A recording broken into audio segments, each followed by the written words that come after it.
राधे राधे। देवी और सज्जनों, तुला राशि वालों के लिए मई का महीना कैसा रहेगा, आज के इस वीडियो में इसी विषय पर चर्चा करने जा रहा हूं। तुला राशि वालों के लिए कुंडली के सप्तम भाव में सूर्य देवता 14 मई तक विराजमान है। देवी और सज्जनों, 14 मई तक सप्तम भाव में सूर्य के उच्च के होने के कारण जीवन साथी का सुख मिलेगा, काम वासना की पूर्ति होगी, वैवाहिक जीवन अच्छा रहेगा। जिसका विवाह नहीं हुआ है, विवाह की भी कुछ चर्चा हो सकती है। 14 मई के बाद जब सूर्य देवता कुंडली के अष्टम भाव में वृषभ राशि में चले जाएंगे तो संकट आ जाएगा, काम में रुकावट बाधा की स्थिति सामने आएगी, अचानक से बनता हुआ काम बिगड़ने लगेगा। थोड़ा सावधान रहें क्योंकि दुर्घटना भी घटित हो सकती है। कोई विदेश जाना चाहता है तो वो 14 मई के बाद प्रयास करे, सूर्य का साथ मिलेगा।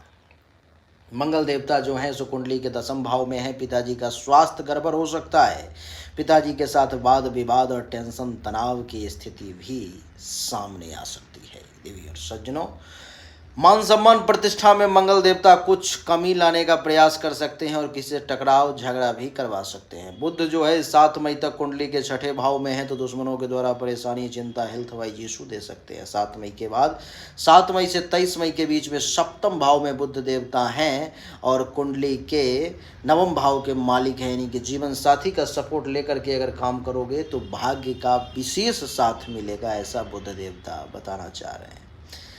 23 मई के बाद बुध देवता भी कुंडली का अष्टम भाव में चले जाएंगे तो जो लोग घर से दूर रहते हैं उनको तो भाग्य का साथ मिलेगा, लेकिन घर पर रहने वाले लोगों को भाग्य का साथ कम मिलेगा अथवा नहीं मिलेगा।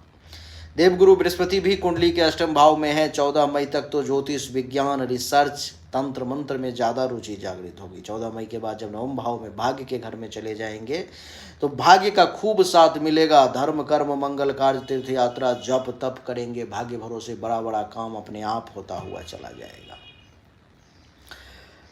शुक्र देवता कुंडली के छठे भाव में है, मीन राशि में, तो ये पेट से संबंधित कुछ परेशानी देंगे, हेल्थ वाइज इशू दे सकते हैं आपको।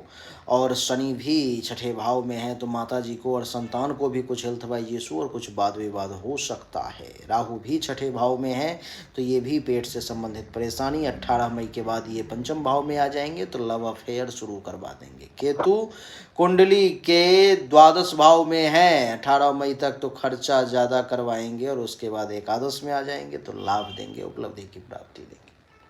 यही थी मई 2025 की कहानी। पर्सनली जानकारी चाहिए तो सामने दिए गए नंबर पर व्हाट्सएप करें। अच्छा लगा तो लाइक करें, शेयर करें, चैनल को सब्सक्राइब करके इसके बेल आइकन के बटन को दबाएं। आप सभी का एक बार पुनः धन्यवाद। राधे राधे, राम राम।